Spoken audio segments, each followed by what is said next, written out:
రండి స్రవంతి గారు, కూర్చోండి.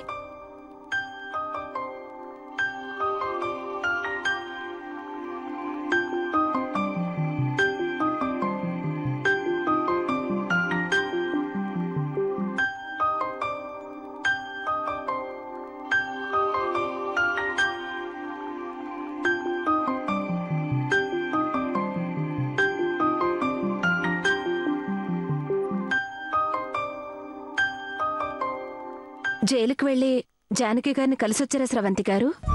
లేదు నిత్య, వెళ్ళాలి.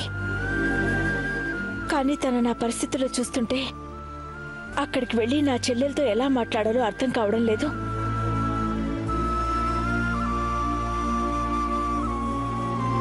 అసలు జానుకి పరిస్థితి రావడానికి కారణం నేనే.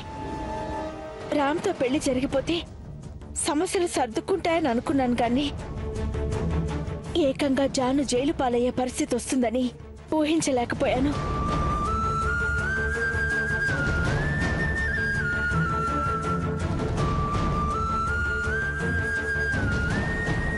బాధపడకండి స్రవంతి గారు. జానకి గారు సంతోషంగా ఉండాలనే చేశారు తప్ప దేవిలా చేస్తాడని మీకు తెలియదు కదా.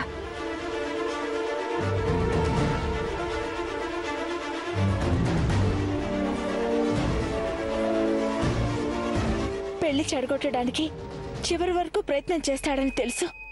దానికోసం రామ్నో నన్ను టార్గెట్ చేస్తాడనుకున్నాను, గాని జానునే జైలుకి పంపించేంత కెచ్చి వేస్తాడని అనుకోలేదు. అవును స్రవంతి గారు, తన నీడకు కూడా అనుమానం రాకుండా పర్ఫెక్ట్ గా ప్లాన్ చేశాడు. దేవాడిన చదరంగంలో ఎస్ఐని, డాక్టర్ని, లాయర్ని, మధుమతిని పావులుగా వాడుకుని మనం వేసిన ఎత్తుకి పై ఎత్తు వేసి చెక్ పెట్టాడు.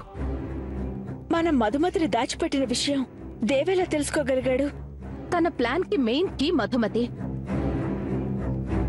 మనం తనని దాచిపెట్టినంత మాత్రాన అంత తేలిగ్గా ఎందుకు వదిలిపెడతాడు?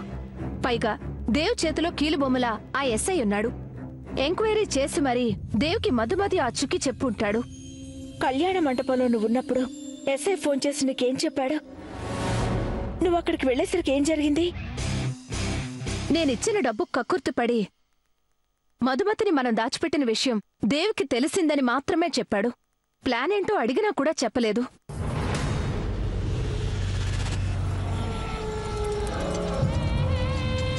ఎందుకైనా మంచిదని మధుమతిని ఆ ప్లేస్ నుంచి చేంజ్ చేద్దామని వెంటనే బయలుదేరి అక్కడికి వెళ్ళాను.